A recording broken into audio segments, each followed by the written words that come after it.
देखिए, ये जवाहर नवोदय विद्यालय को, ये एक ही चीज है। नवोदय विद्यालय कहीं पर ही सर्वाधिक हम जो आज तक पढ़ते हुए आए हैं, नवोदय विद्यालय के ही हम समझते हैं। तो इसके आगे से जो लगता है जवाहर नवोदय विद्यालय हम कहते हैं। तो जवाहर नवोदय विद्यालय की अगर यहाँ पर देख पा रहे होगे, जवाहर नवोदय विद्यालय अथवा नवोदय विद्यालय भारत सरकार के जो मानव संसाधन विकास मंत्रालय द्वारा चलाई जाने वाली एक तरीके से आवासीय और सह शिक्षा केंद्र, केंद्रीय माध्यमिक शिक्षा बोर्ड और नई दिल्ली से समृद्ध ये शिक्षण परियोजना है। अब ये लेके चलिए, जो जवाहर नवोदय विद्यालय है, ये क्या है, आपके शिक्षा मंत्रालय द्वारा वर्तमान में अब मानव संसाधन विकास मंत्रालय को किस नाम से जाने जाने लग गया है, बताइए। शिक्षा मंत्रालय। शिक्षा मंत्रालय। शिक्षा मंत्रालय के रूप में जाना गया। अब ये शिक्षा मंत्रालय द्वारा क्या चलाई जा रही है, एक योजना चलाई जाती है जो आपके जवाहर नवोदय विद्यालय या फिर ऐसे नवोदय विद्यालय जो कहे, इसमें क्या होता है, आवासीय, जिसमें आप रह सकते हो, खा सकते हो, पी सकते हो, तमाम हॉस्टल वाली सुविधा यहाँ पर रहती है। और सह शिक्षा, यहाँ पर शानदार, सभी को एक समान शिक्षा, सह शिक्षा के साथ ही आपको केंद्रीय माध्यमिक शिक्षा बोर्ड ये है, इसके अंतर्गत ये संबद्ध होता है। और नई दिल्ली से ये क्या है, संबद्ध ये शिक्षा परियोजना हो के अंतर्गत ये आती है। ठीक है। अब यहाँ पर आप देख पा रहे होंगे, राष्ट्रीय शिक्षा नीति 1986 के अंतर्गत ऐसे आवासीय विद्यालयों की कल्पना की जिन्हें जवाहर नवोदय विद्यालय का नाम दिया गया।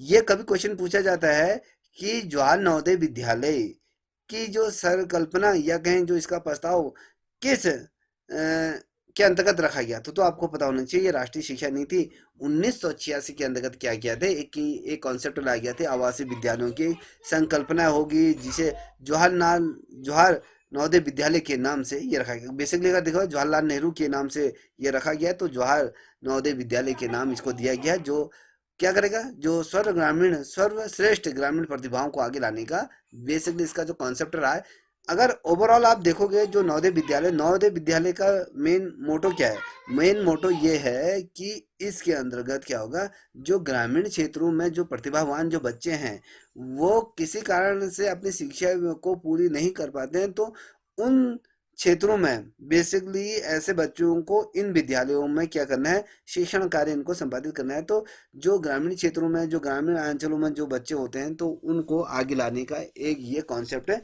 केंद्र सरकार द्वारा ये किया गया था।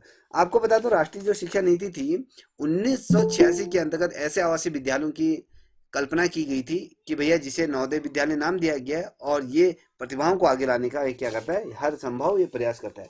इसमें क्या होता है, जो विशेष प्रतिभाशाली जो बच्चे होते हैं, उनको फीस देने में जो अक्षम हो जाते हैं, वो जो फीस नहीं दे पाते हैं, और साथ ही अगर बात करें, उनको गुणात्मक शिक्षा उपलब्ध कराने के लिए यहाँ पर क्या होता है, अवसर प्रदान किए जाते हैं, ताकि वो क्या कर सकते हैं, अपने जीवन में तेजी से वो क्या कर सकते हैं, आगे बढ़ सकते हैं। जिस प्रकार से महानगर के बच्चे जो आगे तेजी के साथ हर चीज के साथ अपने आप को आगे बढ़ाते हुए चलते हैं, तो ग्रामीण अंचलों के जो बच्चे हैं, उन बच्चों को भी नवोदय विद्यालय जैसे संस्थानों के माध्यम से उनको क्या किया जाए, तेजी से अपने जीवन को आगे बढ़ा सकते हैं। और शिक्षा के क्षेत्र में इन ग्रामीण जो विद्यार्थियों को क्या किया जाता है, जो शहरी जो बच्चे हैं, उनके समकक्ष लाने का क्या ना कहीं ये प्रयास किया जाए। मान लीजिए कोई मुंबई में रहता है, दिल्ली में रहता है जो बच्चा, और साथ ही जो मान लीजिए कोई दूरस्थ पहाड़ी क्षेत्रों में जो बच्चा रहता है, तो इन तीनों बच्चों में अगर हम तुलनात्मक अध्ययन करें, तो कौन सा बच्चा कमजोर निकलेगा, कौन सा बच्चा पिछड़ा हुआ दिखेगा, आपको बताइए। जो ग्रामीण क्षेत्र के हैं। सर ग्रामीण वाले पिछड़ जाएंगे। क्यों पिछड़ेंगे, बताइए। सर उन लोगों को वहाँ उतनी सुविधाएं नहीं मिल पाती हैं जितनी कि शहरी बच्चों को मिल पाती है। अभी ये वर्तमान समय में सर स्थिति है इधर अभी भी। तो ऐसा क्यों, बताइए कि यहाँ क्यों। अभी भी इतनी फैसिलिटीज नहीं आ पाई है स्कूलों में, चाहे वो सरकारी चाहे प्राइवेट हो, जितनी की मतलब बाहर साइड को आ गई है। जैसे फैसिलिटी का मतलब, जैसे क्या फैसिलिटी होनी चाहिए। फिर जैसे हमारे गांव साइड में अभी भी जैसे सरकारी स्कूल जो अभी भी है ना इधर, यहाँ बच्चे बहुत ही कम है जैसे ना। और जैसे मतलब जो टीचर्स में से हैं, उनको भी अलग अलग ड्यूटी में कभी कोई कभी कहीं रहते हैं। और जो प्राइवेट स्कूल था वहाँ मतलब वो अभी भी इतना ऐसे कोई ऐसे मतलब लैब वैब है इतने कहाँ खुल पाए हमारे गाँव साइड में। कोई भी स्कूल में कहीं भी लैब नहीं है हमारे स्कूल में अभी तक भी इधर, चाहे वो प्राइवेट या सरकारी स्कूल हो। यहाँ अभी तक भी मतलब कोई ऐसी व्यवस्था नहीं की गई जिसमें से मॉडिफाई से कंप्यूटर की व्यवस्था हो अच्छे खासे स्कूलों में भी, और इधर ही लैब की व्यवस्था हो गई, ये कहीं नहीं है अभी भी हमारे उधर। ठीक है। अब ये देखिए, बेसिकली अगर आप देखोगे, एक बच्चा महानगरों में पढ़ रहा है, दूसरा बच्चा ये पहाड़ी या दुर्गम क्षेत्रों में जो बच्चा पढ़ रहा है, क्योंकि जो शहरी जो बच्चा है वो हर सुख सुविधाओं से क्या है, परिपूर्ण है। वो जो जिस प्रकार से समाज आगे बढ़ रहा है, जिस प्रकार से देश आगे प्रगति कर रहा है, तो उसी के अनुसार वो क्या करता है, उसके साथ तालमेल बना के वो चलता है, समन्वय बना के चलता है।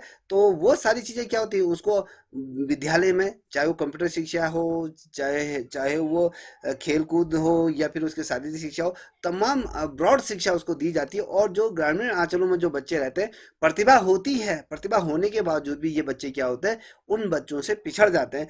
चाहे वो शिक्षा के क्षेत्र में हो, चाहे वो खेल कूद के क्षेत्र में हो, चाहे वो बोलने के क्षेत्र में हो, या फिर कहीं पर आपको नेतृत्व करने की जो क्षमता होती है, शहरी और ग्रामीण बच्चों में बहुत धरती आसमान का फर्क पड़ता है। ये क्यों पड़ता है? ये आपको वातावरण, जिस प्रकार का वातावरण आपको दिया जाएगा, उसी प्रकार का प्रभाव आप पे पड़ेगा। तो बेसिकली जो फंडा था कि नवोदय विद्यालयों को स्थापित करने का, जो ग्रामीण क्षेत्रों में जो बच्चे हैं, जो प्रतिभावान बच्चे हैं, उनको शहरी बच्चों के समकक्ष लाने का किया गया था, एक प्रयोग किया गया था, कि जिससे कि ये बच्चे, जो ग्रामीण क्षेत्र के जो बच्चे हैं, ये शहरी क्षेत्र के जो बच्चों के साथ प्रतिस्पर्धा कर सकते हैं, कि उनके साथ कदम से कदम मिला के चल सकते हैं। मान लीजिए एक बच्चा आपके दिल्ली में रह रहा है, एक बच्चा आपके उत्तराखंड के किसी सुदूर जनपद में ये रह रहा है, तो दोनों बच्चे अगर कहीं पर आईएएस की परीक्षा देते हैं, तो जो सुदूर इलाके में, जो ग्रामीण क्षेत्र में जो बच्चा बैठा है उत्तराखंड का, तो उस बच्चे को भी इतना परिपक्व बनाना है, जो दिल्ली में जो बैठा जो बच्चा है, वो भी जो आईएएस की तैयारी करे, दोनों को इतना, दोनों उसके समकक्ष परिपक्व बनाना है, कि दोनों एक साथ किसी परीक्षा में क्या कर सकता है, प्रतिस्पर्धा करे। दोनों के साथ क्या हो, एक प्रतिस्पर्धा रहे, कि उन दोनों में होड़ लगी रहेगी कि मुझे आगे जाना है, मुझे आगे जाना है, मुझे तो हमने ग्रामीण क्षेत्र के बच्चों को इतना ज्यादा उन्नत और शिक्षित बनाना है, कि वो उस बच्चे के साथ कंपटीशन फाइट कर सकता है। तो अपना वो क्या कर सकता है, आगे अपने प्रतिभा के बलबूते वो आगे अपने जीवन को शानदार तरीके से बना सकता है। तो ये परिकल्पना कहीं ना कहीं जवाहर नवोदय विद्यालय का एक कॉन्सेप्ट था, सरकार द्वारा ये जो लाया गया था, बहुत ही शानदार, ये गुणात्मक था, शिक्षा भर्यापूर्ण ये कदम था। और आपको मैं बता दूं, भारत में और साथ ही अन्यत्र दी जाने वाली जो स्कूली शिक्षा है, जो भी अगर हम कहें, चाहे प्राइवेट में दी जाए, अन्य कहीं भी दी जाती है, अन्य राज्यों में, तो स्कूली शिक्षा के क्षेत्र में नवोदय विद्यालय क्या है, एक अनूठा ये प्रयोग किया गया था। इस प्रयोग की महत्ता अगर देखें, जितने भी ग्रामीण क्षेत्रों में जो बच्चे रह रहे हैं, जो प्रतिभाशाली जो बच्चे हैं, उन बच्चों को, बच्चों के लक्ष्य को रखते हुए उनका चयन किया जाता है, और उन्हें आवासीय जो स्कूल होते हैं, आवासीय स्कूलों में क्या हो जाता है, उनको एडमिशन दिया जाता है। और यहाँ पर बेसिकली अगर देखें, पूरा फ्री ऑफ कॉस्ट ये पूरी शिक्षा रहती है, चाहे खान पान ड्रेस व्रेस सारी क्या रहती है, यहाँ पर फ्री ऑफ कॉस्ट ये रहती है। सारा जो खर्च का जो वहन करते हैं, वो केंद्र सरकार ये करती है, शिक्षा मंत्रालय द्वारा इसको खर्च का वहन किया जाता है। और इसमें ये कहा जाता है कि ये सर्वश्रेष्ठ जो शिक्षा है, समान रूप से गुणात्मक शिक्षा यह प्रदान करने का कहीं ना कहीं प्रयास इसमें किया गया है। तो याद रखिएगा इस चीज को। अब यहाँ पर आप देख पा रहे हैं कि जवाहरलाल नवोदय विद्यालय समिति क्या है, भारत सरकार के जो मानव संसाधन विकास मंत्रालय, जिसे हम वर्तमान समय में शिक्षा मंत्रालय के क्या है अंतर्गत, ये क्या है, स्वायत्त संस्था के रूप में ये क्या है, ये इसका संगठन किया गया है। और साथ ही अगर हम देखें, देश के जितने भी धनी व्यक्ति हैं, जो पैसे से समृद्ध हैं, वो व्यक्ति क्या करते हैं, अपने बच्चों को प्राइवेट स्कूलों में, क्योंकि पैसा उनके पास रहता है, तो वो अपने पैसे के बल बूते वो क्या करते हैं, जो पब्लिक स्कूल होते हैं, बेहतरीन से बेहतरीन जो पब्लिक स्कूल होते हैं, तो वहाँ पर वो क्या करते हैं, अपने बच्चों को प्रवेश दिलाते हैं। और वहाँ पर क्या करते हैं, एक उत्तम प्रकार की शिक्षा व्यवस्था वहाँ पर होती है। तो उस उत्तम शिक्षा व्यवस्था के अंतर्गत वो अपने बच्चे को भेजता है, तो उसका जो स्वांगी विकास होगा, तो वो उसी स्तर का होगा। किंतु यहाँ पर क्या होता है, जो पिछड़े और गरीब वर्ग के जो व्यक्ति होते हैं, ऐसा नहीं कर पाते हैं। वो ऐसा क्यों नहीं कर पाते? क्योंकि धनी व्यक्ति तो कर लेगा, क्योंकि अन्य पिछड़े वर्ग हैं, क्योंकि ये इनको खाने की लाले पड़े रहते हैं, तो ये अपने बच्चों को बड़े बड़े स्कूल में, जहाँ 10-15 हजार रुपये जो फीस जाती है, तो वहाँ पर तो भेज नहीं पाएंगे।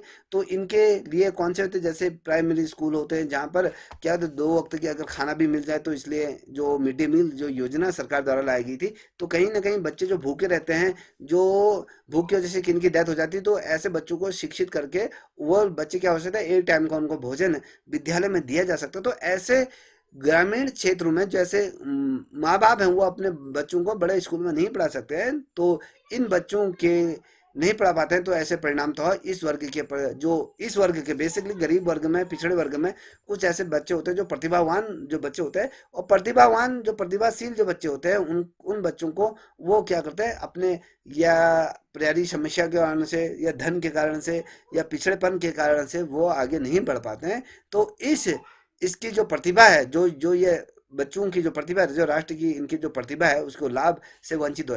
देखिए इन गरीब बच्चों में से कोई ऐसा बच्चा भी हो सकता है जो साइंटिस्ट बन सकता है, जो डॉक्टर बन सकता है, कोई देश का प्रतिनिधित्व कर सकता है। तो ये क्या होता है, जो ये राष्ट्र की प्रतिभा के लाभ से ये क्या होते थे, वंचित हो जाते हैं।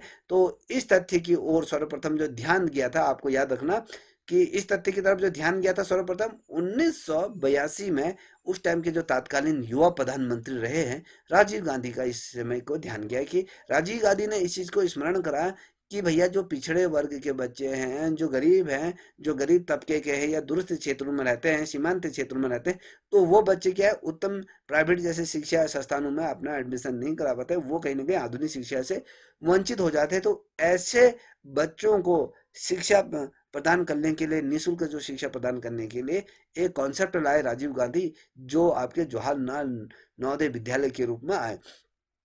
उन्होंने जितने भी भारत में उस समय बड़े बड़े जो शिक्षाविद रहे हैं उनसे इस समस्या के समाधान हेतु तो अलग अलग सुझाव आमंत्रित किए, और उनके सुझावों के आधार पर राष्ट्रीय जो शिक्षा नीति थी 1986 को कहीं ना कहीं गति निर्धारित विद्यालय की स्थापना की घोषणा यहाँ पर की गई। तो याद देखिएगा, तो ये जो सुझाव आया था, ये सुझाव किसके अंतर्गत आया था, ये आया था कि उन जो 1986 की जो शिक्षा नीति थे उसके अंतर्गत सुझाव देने के बाद इसको क्या किया, इन विद्यालयों का निर्धारण किया, इस विद्यालयों को बनाने की यहाँ पर घोषणा करेंगे, जिन्हें नवोदय विद्यालय के नाम पे जाना गया।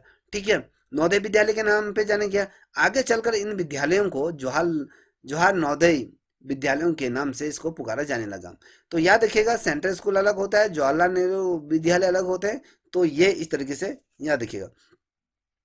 साल था 1986 से 87 के बीच में इन विद्यालयों की स्थापना का कार्य क्या गया, शुरू हो गया, या कहें इनको बनाने की कवायद शुरू होगी, और इन विद्यालयों की स्थापना और इनकी पूर्ण व्यवस्था के लिए एक समिति का गठन किया गया। इस समिति का मुख्य कार्यालय जो रहा आपका दिल्ली में रहा। क्वेश्चन पूछा जाता है कि नवोदय विद्यालय की समिति का गठन जो किया गया था, इसका कार्यालय कहाँ है, तो आपको पता होना चाहिए इसका जो कार्यालय है आपके दिल्ली के अंतर्गत इसका क्या है, कार्यालय है। और देखिए नवोदय विद्यालय समिति का गठन, संगठनात्मक रचना की अगर कहें तो किस प्रकार की इसकी रचना है संगठनात्मक, तो देखिए इस समिति की अगर हम बात करें बेसिकली, तो ये देखिए इस समिति का प्रशासन तंत्र तीन स्तरों में विभाजित है। देखिए पहला केंद्रीय स्तर, जैसे कि आपने देखा था सेंट्रल स्कूल में भी 3 तरीके से इसको विभाजित किया गया था। पहले केंद्रीय स्तर पे था, फिर क्षेत्रीय स्तर पे था, फिर स्थानीय स्तर पे था। तो केंद्रीय स्तर पर अगर कहें जो मुख्य कार्यालय होते हैं, तो इसकी भी 2 समितियां थी। एक सामान्य समिति थी। सामान्य समिति की अगर बात करें तो केंद्र के मानव जो संसाधन विकास मंत्रालय के जो मंत्री होते हैं वो इसके चेयरमैन होते हैं। जैसे आपने देखा था सेंट्रल स्कूल में, सेम टू सेम उसी तरीके से इसमें कॉन्सेप्ट लाया गया है। तो जैसे केंद्रीय स्तर पर था या क्षेत्रीय स्तर पर था या स्थानीय स्तर पर था, तो उसी प्रकार से इसमें जो केंद्रीय मंत्री हैं आपके शिक्षा मंत्री, ये इसके क्या होता है, चेयरमैन होते हैं। और जो राज्य मंत्री के रूप में जिसे नियुक्त किया जाता है वो आपके क्या होता है, डिप्टी चेयरमैन के रूप में ये होते हैं। तो याद रखिएगा इस समिति जो कार्यकारिणी समिति की अगर हम बात करें तो यहाँ पर देखिए इस समिति के चेयरमैन भी जो मानव विकास मंत्री जो होते हैं, मानव संसाधन विकास मंत्री इसके होते हैं। देखिए कैबिनेट के जो मंत्री होते हैं, शिक्षा मंत्री जो कैबिनेट स्तर के होते हैं, ये क्या होते हैं, इसके क्या होते हैं, चेयरमैन के रूप में। तो और इसके जो मुख्य अधिकारी के रूप में जो कार्य करते हैं वो कमिश्नर होते हैं।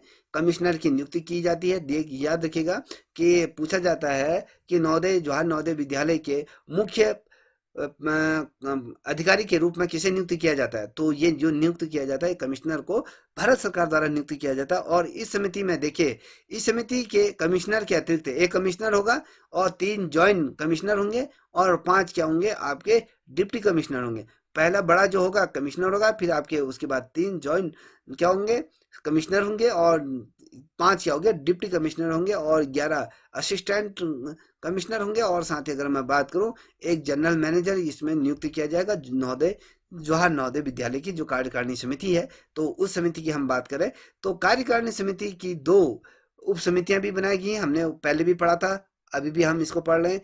देखिए, आपने अगर सेंट्रल स्कूल को शानदार तरीके से समझा होगा तो यहाँ पर ये चीजें समझने में आपको आसानी होंगी। तो यहाँ पर कह रहे हैं कि वित्तीय समिति, अब वित्तीय समिति में ये वित्तीय मामलों के लिए उत्तरदायी होता है। अब वित्तीय का जो लेखा जोखा जो भी हो, पैसे कितना आ रहे हैं, पैसे का हम कितना यूज किया है, वो तमाम चीजें जो देखेगा वित्तीय समिति देखेगी। और प्रशासनिक सलाहकार समिति की अगर बात करें तो ये प्रशासनिक संबंधी सभी जो मामले होते हैं उन मामलों के प्रति जो उत्तरदायी होती है वो क्या होती है, आपकी क्षेत्रीय स्तर पर क्या होते हैं, ये 8 क्षेत्रीय कार्यालय यहाँ पर बनाएंगे। क्वेश्चन पूछा जाता है कि जवाहरलाल नवोदय विद्यालय में कितने क्षेत्रीय स्तर पर कार्यालयों का गठन किया गया, तो आपको बताना चाहिए 8 क्षेत्रीय कार्यालय हैं जो अलग अलग तरीके से कार्य करते हैं। पहले देखिए 8 क्षेत्रीय कार्यालय हैं, याद रखिएगा 8 क्षेत्रीय कार्यालय किन किन स्थानों पर हैं, तो ये यहाँ पर आप देखिएगा। देखिए, स्थान और कार्यालय और क्षेत्र, कार्य क्षेत्र की अगर बात करें, पहला है, ये नोट डाउन करते हुए चलिएगा, पहला है आपका भोपाल में, भोपाल साथ ही मध्य प्रदेश और छत्तीसगढ़ के अंतर्गत ये बना है, ये दोनों में समृद्ध है, भोपाल के अंतर्गत है ये इसका कार्यालय, जो मध्य प्रदेश और छत्तीसगढ़ को ये करता है यहाँ। और साथ ही अगर देख पाओगे जयपुर, राजस्थान हो गया, हरियाणा हो गया, दिल्ली, जो इन क्षेत्रों के जितने भी जो समितियां हैं तो ये जयपुर समिति के अंदर ये जो कार्यालय है इसका स्थान जो कार्यालय तो यहाँ होंगे। पटना है, पटना में बिहार हो गया, झारखंड हो गया, और साथ ही आपके पश्चिमी बंगाल। शिलांग हो गया, मेघालय हो गया, मणिपुर हो गया, मिजोरम हो गया, अरुणाचल प्रदेश हो गया, नागालैंड हो गया, त्रिपुरा हो गया, सिक्किम हो गया, असम हो गया, तो ये इसके अंतर्गत आ जाते हैं। चंडीगढ़, चंडीगढ़ में चंडीगढ़ हो गया, पंजाब हो गया, हिमाचल प्रदेश हो गया, हिमालय प्रदेश हो गया, जो भी जम्मू कश्मीर और ये तमाम ये आ जाते हैं इसके। हैदराबाद की अगर बात करें तो आंध्र प्रदेश हो गया, तेलंगाना हो गया, कर्नाटक हो गया, केरल हो गया, पांडुचेरी हो गया, NA आइलैंड करके लक्षद्वीप, ये तमाम चीजें आते हैं। और वहीं पर जो 7वां जो कार्यालय है वो आपके उत्तर प्रदेश है, उत्तर प्रदेश और साथ ही उत्तराखंड का जो कार्यालय अगर मैं कहूँ, जो यहाँ पर आप देख पा रहे होगे, मैंने कहा कि क्षेत्रीय, उत्तराखंड का क्षेत्रीय कार्यालय कहाँ है स्थित है, तो आपको पता होना चाहिए, ये लखनऊ में इसका ये स्थित है, जो उत्तर प्रदेश और लखनऊ दोनों में ये समृद्ध है। और पुणे में महाराष्ट्र हो गया, गुजरात हो गया, गोवा हो गया, दमन दीव हो गया, और दादरा जो नगर हवेली है तो ये इसके अंतर्गत है। तो बेसिकली जो पूछा जाएगा जवाहरलाल नवोदय विद्यालय के जो कार्य में कार्य समिति के जो क्षेत्रीय कार्यालय, कुल कितने क्षेत्रीय कार्यालय नवोदय विद्यालय के अंतर्गत आते हैं, तो आपको पता होना चाहिए 8। क्वेश्चन पूछा जाता है निम्न में से कौन क्षेत्रीय कार्यालय है, नवोदय विद्यालय का निम्न में से कौन सा क्षेत्रीय कार्यालय है पूछा जाता है। आपको यहाँ पर भोपाल दिया जाएगा, भोपाल के बाद कुछ अलग अलग 4-3 अन्य नाम दिए जा सकते हैं, तो ये नाम आपको याद होने चाहिए। भोपाल हो गया, जयपुर हो गया, पटना हो गया, शिलांग हो गया, चंडीगढ़ हो गया, हैदराबाद हो गया, लखनऊ हो गया, पुणे हो गया। तो ये आपके क्या है, ये आपके 8 क्षेत्रीय कार्यालय के रूप में इनको हम जानते हैं। अब यहाँ पर देख पा रहे हो प्रत्येक क्षेत्रीय कार्यालय में एक डिप्टी कमिश्नर होता है। देखिए, याद देखिएगा, क्वेश्चन पूछा जाता है कि प्रत्येक क्षेत्रीय कार्यालय में कितने डिप्टी कमिश्नरों को नियुक्त किया जाता है। क्वेश्चन बना तो आपको पता होना चाहिए, एक डिप्टी कमिश्नर को यहाँ पर क्या किया जाता है, नियुक्त किया जाता है, जो क्षेत्रीय कार्यालय के मुख्य अधिकारी के रूप में ये कार्य करता है। और इसकी सहायता के लिए यहाँ पर 4 असिस्टेंट कमिश्नर, जो इंजीनियर, अकाउंटेंट या ऑफिसर या सपोर्टिंग स्टाफ इसके अंतर्गत होता है। देखिए, आप तो एक क्या होता है, एक डिप्टी कमिश्नर होता है, उसके साथ ही आपके 4 असिस्टेंट कमिश्नर होते हैं जो इंजीनियर, अकाउंट ऑफिसर या सपोर्टिंग स्टाफ के रूप में कार्य करते हैं। और साथ ही अगर देखें, ये क्षेत्रीय कार्यालय अपने क्षेत्र के जितने भी जवाहरलाल नवोदय विद्यालय हैं उनकी प्रशासनिक जो पृष्ठभूमि है उसको तैयार करते हैं। प्रशासन और उनकी देख रेख, ये तमाम, चाहे कोई भी कार्य हो तो उसके प्रति उत्तरदायी होती हैं। और इसके सहयोग से ही क्या होते हैं, केंद्रीय कार्यालय अपने उत्तरदायी जो कार्य होते हैं उनको कहीं ना कहीं संपादित ये करते हैं। तो याद रखिएगा, तो ये इसके अंतर्गत रखा गया। अब बात करेंगे यहाँ पर स्थानीय स्तर पर। हमने कहा कि पहले केंद्रीय स्तर पे, क्षेत्रीय स्तर पे और अब आपके स्थानीय स्तर पे, तो 3 क्या है, ये समितियों के रूप में हमने इसको गठित किया है। तो यहाँ पर आप पुनः आपको मैं यहाँ पर दिखाना चाहूंगा। तो हमने यहाँ पर क्या कहा, देख पा रहे होगे आप, तो हमने यहाँ पर आपसे कहा था कि इसके बेसिकली अगर देखोगे तो क्या था, एक तो आपके कार्यकारिणी समिति के रूप में हमने देखा, ठीक है। और हमने कार्यकारिणी समिति के अंतर्गत ये वित्तीय हो गया, प्रशासनिक सलाहकार हो गया। अब हमने कहा कार्यालय, क्षेत्रीय कार्यालय की अगर हम बात करते हैं तो ये क्षेत्रीय कार्यालय हो गए। तो क्षेत्रीय कार्यालय के अंतर्गत हमने तमाम चीजें पढ़ ली।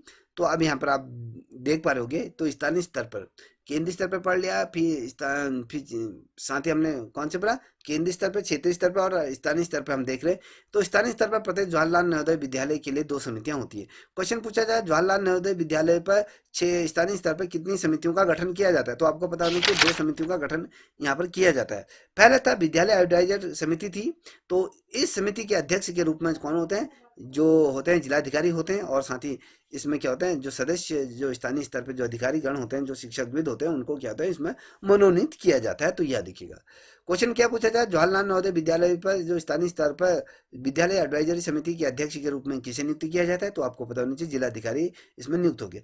अब विद्यालय समिति के अंतर्गत देखें तो विद्यालय समिति में भी क्या होता है, इसके जो अध्यक्ष के रूप में जो कार्य करते हैं वो जिलाधिकारी करते हैं। और साथ ही तो क्या है, आपके जो स्थानीय सदस्य होते हैं, जो अधिकारी होते हैं, उनको शिक्षाविद होते हैं, तो उनको इसमें नियुक्त किया जाए। अब यहाँ पर आप देख पा रहे होंगे, तो जवाहरलाल नवोदय विद्यालय समिति के उद्देश्य, इसका उद्देश्य क्या था, बेसिकली इसका फंडामेंटल क्या था। तो जवाहरलाल नवोदय विद्यालय समिति के उद्देश्य कुछ महत्वपूर्ण है, मैं आपके सामने साझा कर रहा हूँ।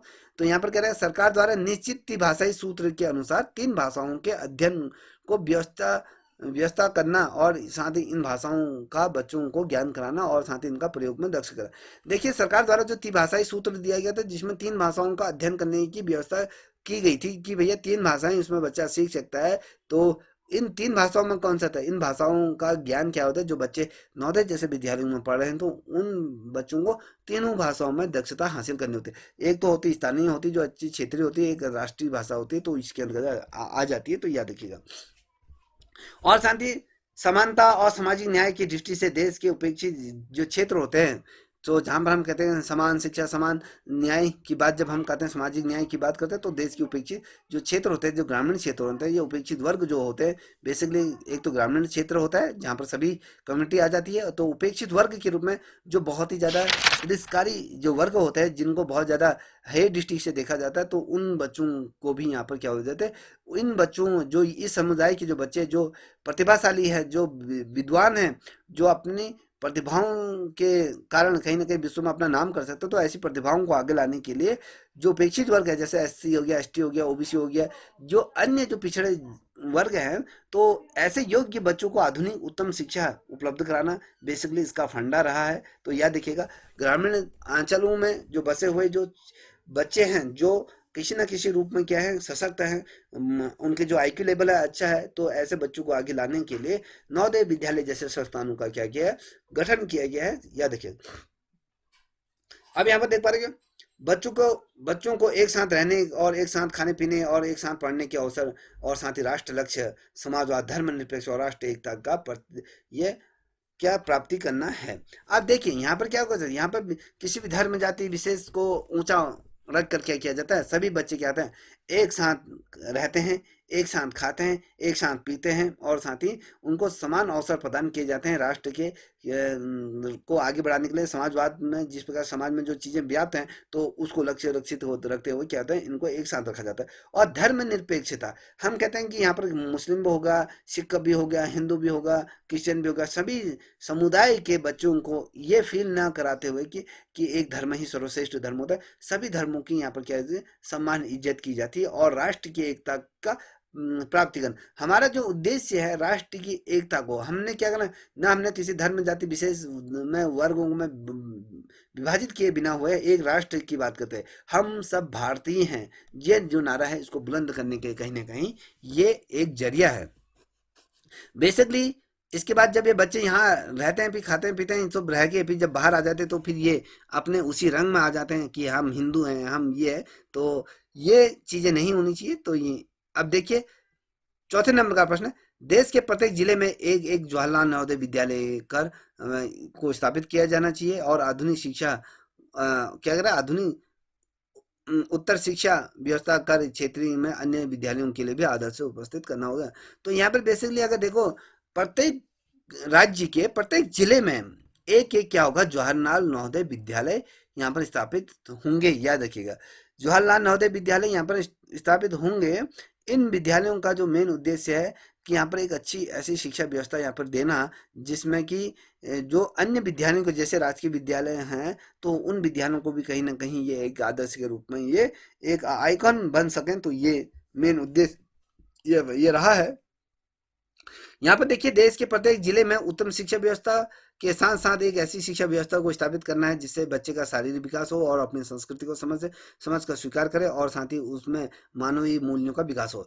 अब ऐसी शिक्षा व्यवस्था की हम बात करें जहाँ पर बहुत शानदार शिक्षा उसको दी जा सकती है जिससे कि वो अपने आगे का भविष्य को बहुत शानदार तरीके से अग्रसर कर सकता है, आगे बढ़ सकता है। और साथ ही शिक्षा व्यवस्था ऐसी स्थापना करनी है कि उसके शारीरिक विकास, उसका संपूर्ण शारीरिक विकास हो सकता है। नहीं ये नहीं कि भैया आप पढ़ाई के क्षेत्र में नहीं, उसका शारीरिक विकास भी अत्यंत आवश्यक है। उसका जो अंदर कहते हैं ना उसको डेवलपमेंट किया जाना है, उसको हर क्षेत्र में उसको उसकी झिझकपन को दूर करना है, तो हर क्षेत्र में उसको अव्वल बनाना है। तो ये व्यवस्था क्या है जवाहरलाल नवोदय विद्यालयों में ये किया गया। और साथ ही इन बच्चों को जो हमारी जो संस्कृति है, जो हमारे राष्ट्र की जो धरोहर है, उससे कहीं ना कहीं एकजुट रहने को कहीं ना कहीं ये सिखाता है। इसको स्वीकार करने के लिए कि ये चीज़ें होती हैं और उन्हें एक मानवीय मूल्यों का विकास करना है। तो एक बच्चे के अंदर बिना द्वेष, बिना किसी के प्रति द्वेष भावनाएं रखे हुए ऐसे व्यक्ति को तैयार करना है जो सहृदय, जो बहुत क्या होता है, एक सहृदय जो होता है कि सभी की हेल्प करे, मुसीबत के समय में हर किसी के काम आ सकते हैं, अपने अंदर ईगो ना रखें। तो ये इस टाइप के व्यक्तित्व का निर्माण कौन करते हैं? जवाहरलाल नवोदय विद्यालय ये करती है। अब जवाहर नवोदय विद्यालयों के समिति के कार्यों की अगर बात करते हैं तो ये समिति हमने कहा, जिन समितियों को हमने बनाया उन समितियों का कार्य क्या है? जवाहर नवोदय विद्यालय समिति के मुख्य कार्य क्या होते हैं? देखिए, जवाहर नवोदय विद्यालयों की जो आवश्यकताओं की पूर्ति करना होता है। इन विद्यालयों में अगर किसी चीज की कमी है, चाहे वो शिक्षण सामग्री से हो या फिर विद्यालय में फर्नीचर से संबंधित कक्षों की कमी हो, तो वह सारी कुछ जो उनसे रिलेटेड जो भी चाहे खान पान जो भी XYZ जितने भी आवश्यकता होती है किसी विद्यालय को संचालित करने के लिए, उन सभी विद्यालयों की आवश्यकता की क्या करती है? पूरी करती है। और नवोदय विद्यालयों के भवन का निर्माण और मरम्मत का कार्य भी यही करती है समितियां।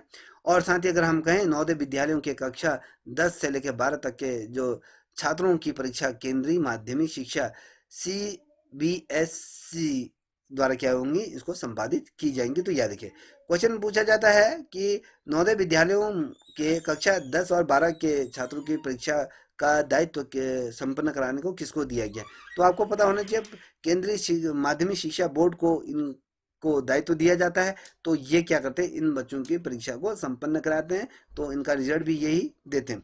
अब हम बात करेंगे जवाहर नवोदय विद्यालयों के शिक्षकों की पदोन्नति। जैसे हमने कहा कि अपने सेंट्रल स्कूल के जितना भी पढ़ा होगा सेम टू सेम कॉन्सेप्ट है, उसी तरीके से यहाँ पर शिक्षकों को कोई LT में है तो उसको लेक्चरर पद दिया जाएगा, लेक्चरर को उप प्रधानाचार्य के रूप में दिया जाएगा, जो प्रधानाचार्य कभी ना कभी उसको प्रधानाध्यापक के रूप में भी कहीं ना कहीं नियुक्ति किया जाए।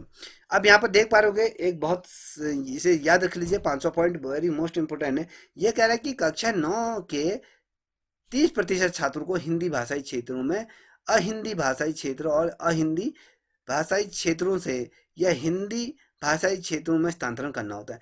कहने का मतलब कक्षा 9 के जितने भी अहिंदी, मतलब जो हिंदी भाषा को नहीं जानते, जैसे तमिल हो गया, मलयालम हो गया, आपके उड़ीसा हो गया, इन क्षेत्रों के बच्चों को कहाँ भेजना है? जहाँ पर हिंदी क्षेत्रीय जो भाषा, जहाँ पर हिंदी इस कॉन्सेप्ट को लाया जाता है, तो वहाँ भेजना है। और जिनको हिंदी आती है तो उन बच्चों को जहाँ पर जैसे मलयालम हो गया, अन्य भाषाएं हो गए, वहाँ पर उनको स्थानांतरण करना है। तो ये तमाम चीज़ें कॉन्सेप्ट समझ लीजिए। मुझे हिंदी नहीं आती है तो मुझे जहाँ हिंदी पढ़ाते हैं वहाँ भेजा जाएगा, मुझे हिंदी आती है जो मुझे मान लिया अन्य भाषाएं नहीं आती तो वहाँ मुझे स्थानांतरण कर दिया जाएगा। तो ये कॉन्सेप्ट है इसका है। छठा नंबर का आप देख पा रहे जवाहरलाल बोल रहा हूँ बार बार, जवाहर नवोदय विद्यालयों के प्रधानाचार्यों और शिक्षकों का स्थानांतरण भी करना इसमें अनिवार्य है। तो समय समय पर क्या है, शिक्षकों का भी स्थानांतरण होता रहता है, जिससे कि जो शिक्षक होता है उनको भी रिफ्रेशमेंट जैसा मिल जाता है, नया वातावरण, नया छात्र, जो उत्तेजना होती है पढ़ाने की, तो वो साक्षात्कार बने रही, वह निरंतरता उसमें गतिशील बनी रही। तो एक ही विद्यालय में निरंतर पढ़ाया रहता है तो छात्र शिक्षक तो वो भी ऊब जाता है, तो उसको भी कहीं ना कहीं अन्य विद्यालयों में स्थानांतरण किया जाता है कि जिसमें भी वो अलग संस्कृति, अलग वेशभूषा को भी वो क्या कर सकता है, देख सकता है, तो अलग परिपाठी को भी वो समझ पाए, तो इस तरीके से इसका हस्तांतरण किया जाता है। आप यहाँ पर देख पा रहे हो कि 7वें नंबर का पॉइंट दिया गया, जिन जिलों में अभी तक नवोदय विद्यालय नहीं है, सरकार वहां पर क्या होगा, 35 एकड़ भूमि निःशुल्क उपलब्ध कराने पर जवाहरलाल क्या है, उसमें जवाहर नवोदय विद्यालयों स्थापित करने। क्वेश्चन पूछा जाएगा कि राज्य सरकार कितने एकड़ भूमि निःशुल्क देगी, किनको देगी, नवोदय विद्यालयों को स्थापित करने के लिए देगी। कितने परसेंट देगी बताइए, कितने प्रतिशत देगी, प्रतिशत नहीं कितने एकड़ ये देगी, ये आपको बताना है। तो यहाँ पर 35 एकड़, 35 एकड़ समझते हो, एक एकड़ कितने होता है, एक एकड़ की अगर हम बात करें, एक बीघा जिसे हम कहते हैं, वो होता है आपके 6600 मीटर का होता है, ऐसे करके होता है, फुट का होता है, ठीक है। 6 बीघा का 1 एकड़ मानते हैं हमारे यहाँ। अच्छा, तो या लगा लो फिर ये कितना एकड़, यहाँ पे 35 एकड़ ये दिया जा रहा है, तो उनको इस यहाँ पर भूमि बनाई जाएगी, उसका हॉस्टल बनाया जाएगा, उनके रहने खाने पीने का विद्यालय बनाया जाएगा, उनके खेल कूद का मैदान बनाया जाएगा, तमाम गतिविधियों के लिए क्या करती हैं, यहाँ पर 35 एकड़ भूमि यहाँ पर दी जाएगी निःशुल्क, वो भी किसी भी प्रकार का इसमें धनराशि नहीं दी जाए। जवाहर नवोदय विद्यालयों के प्रधानाध्यापक और अगर कहें शिक्षकों का चयन भी क्या होगा, राष्ट्रीय स्तर पर होगा, यहाँ पर चयन भी किया जाएगा, ठीक है। अब मान लीजिए यहाँ पर आपने देखा होगा केवीएससी के फॉर्म आते हैं, सेंट्रल स्कूल के भी फॉर्म आते हैं, आप लोग भी उसमें पार्टिसिपेट करते होंगे, तो ये तमाम चीज़ें होती हैं, जो योग्यता रहती है उसी योग्यता के आधार पर उनका चयन होकर अलग अलग राज्यों में इनको शिक्षकों को भेज दिया जाता है। अब यहाँ पर देख पा रहे होंगे कि जवाहर नवोदय विद्यालयों में प्रवेश हेतु क्या होता है, चयन की व्यवस्था यहाँ पर की गई है। जो एक नवोदय विद्यालय का फॉर्म आता है, जो बच्चा उसमें उत्तीर्ण होता है, तो उसी बच्चे को किया जाता है इन विद्यालयों में प्रवेश दिया जाता है। तो याद रखिएगा, बहुत बच्चे इसमें तैयारी करते हैं, तो कक्षा 6 से लेकर जाने के लिए, ठीक है, तो इन विद्यालयों में पढ़ाया जाता है। अब यहाँ पे देखो, आवश्यकता अनुसार नीति और कार्यक्रमों का निर्धारण करने, जैसे जैसे हमें जरूरतें होती हैं, हम उसके अनुसार क्या होता है, अपनी नीतियाँ और कार्यक्रमों को निर्धारण करते हैं। और वार्षिक बजट बनाना और विभिन्न मदों के लिए धनराशि, यहाँ पे वार्षिक बजट कितना वर्ष में धनराशि खर्च होगी उसका एक अनुमान लगाना है, खाका तैयार करना। और जैसे विद्यालय में अलग अलग मद होते हैं, जैसे आप लोगों के घर में जैसे क्या होते हैं, बर्तन होते हैं जिसमें चीनी, चाय पत्ती और क्या बोलते हैं, आपका नमक किसमें है, मिर्च किसमें है, धनिया किसमें है, आपका सब्जी मसाला किसमें, तो अलग अलग आपने क्या बनाया, बर्तन बना के रखे हैं अलग अलग चीज़ों के लिए। हल्दी के लिए अलग बर्तन रखा है और मिर्च के लिए अलग बना है। तो इसी प्रकार से क्या है, जो विभिन्न मद होते हैं, विद्यालय में भी क्या खेल कूद का मद अलग होता है, विज्ञान क्लब का मद अलग होता है, सांस्कृतिक प्रोग्राम का मद अलग होता है, स्पोर्ट्स से रिलेटेड अलग होता है, आपके एनसीसी का मद अलग होगा, और कार्यालय की फर्नीचर व्यवस्था जो भी करना है उसका मद अलग होगा, ठीक है। तो खान पान का क्या होता है, मद अलग होगा। तो विभिन्न मदों में धनराशि को बनाए रखना होता है, इसका कार्य होता है। और साथ ही अगर देखें, नवोदय विद्यालयों में सेवारत प्रधानाचार्य और शिक्षकों को पुनः प्रशिक्षण की व्यवस्था यहाँ पर तो कहने का मतलब है कि इन विद्यालयों के शिक्षकों को भी क्या किया जाएगा, प्रशिक्षण दिया जाएगा। तो याद रखिए, समय समय पर इनको भी प्रशिक्षण की ट्रेनिंग की आवश्यकता होती है, इनको भी ट्रेनिंग यहाँ पर दी जाएगी। अब देखेंगे नवोदय विद्यालय और साथ ही केंद्रीय विद्यालय में क्या डिफरेंस होता है, तो हम उसको देखेंगे।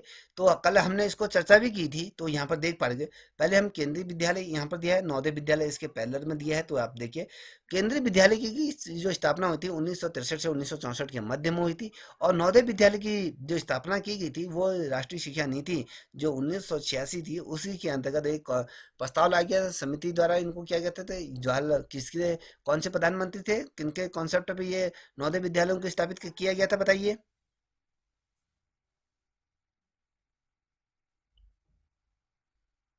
चलिए बताइए। राजीव गांधी। तो राजीव गांधी के उसमें लाया गया था। तो इतनी देर में आंसर मत दीजिए, ठीक है।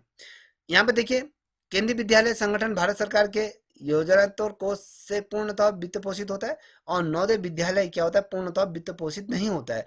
इसमें ये नहीं कि जैसे केंद्र सरकार इसमें क्या है, पूरा डोनेशन केंद्र सरकार देती है केंद्रीय विद्यालय को, नवोदय विद्यालय को केंद्र सरकार पूरा डोनेशन नहीं देती है, याद रखिए।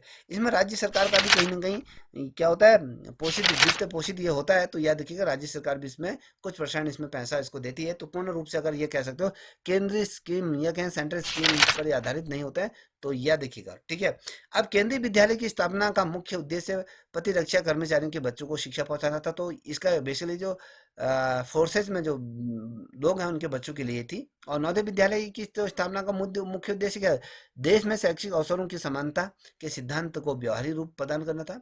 और जैसे केंद्रीय विद्यालय की बात करते हो, इन विद्यालयों का संचालन केंद्रीय विद्यालय संगठन समितियों द्वारा किया जाएगा। और नवोदय विद्यालय की अगर बात तो यहाँ पर जो इनका जो संचालन जो विद्यालय समिति होती है उनके द्वारा किया जाएगा। और वर्तमान में अगर देखें तो केंद्रीय विद्यालयों की कुल संख्या की अगर बात करें तो यहाँ पर कितनी है? आपके 819 यहाँ पर क्या है? केंद्रीय विद्यालयों की संख्या है, जिसमें आपके 5 लाख के आसपास, 6 लाख के आसपास क्या है? बच्चे क्या है? अध्ययन कर रहे हैं। और अगर आप देखो नवोदय विद्यालयों की जो अधिकतम संख्या हो सकती है देश भर में, जो छात्रों की संख्या विद्यालयों में हो सकती है, विद्यालय में वो हो सकती है आपकी 450 निर्धारित की गई, इससे ज़्यादा नहीं हो सकती है। तो ये यहाँ पर निर्धारित की है। और प्रत्येक विद्यालय में बेसिकली अगर देखा जाए तो निर्धारित तो इतनी की है, तो प्रवेश जो दे सकते हैं यहाँ पर क्या है? आपके 560 छात्रों को प्रवेश देने का यहाँ पर लक्ष्य रखा गया। अब ये लक्ष्य को थोड़ा बढ़ा दिया गया। प्रत्येक विद्यालय में जितने भी विद्यालय हैं उन विद्यालयों में हर साल 560 बच्चों का एडमिशन होता है, याद रखिएगा। ठीक है, तो याद रखिएगा ये तमाम चीजें। तो यहाँ पर आपका नवोदय विद्यालय यहाँ पर समाप्त होता है। नवोदय विद्यालय में क्या क्या चीजें थी हमने आपको बताया था कि कितने जोन में इसको विभाजित किया गया। मैंने आपसे क्या कहा, इस समिति का जो प्रशासन तंत्र है, तो यहाँ पर क्या 3 स्तरों पर इसको विभाजित किया। हमने कहा केंद्रीय स्तर पर है, क्षेत्रीय स्तर पर और स्थानीय स्तर पर है, तो ये आपको बता दिया।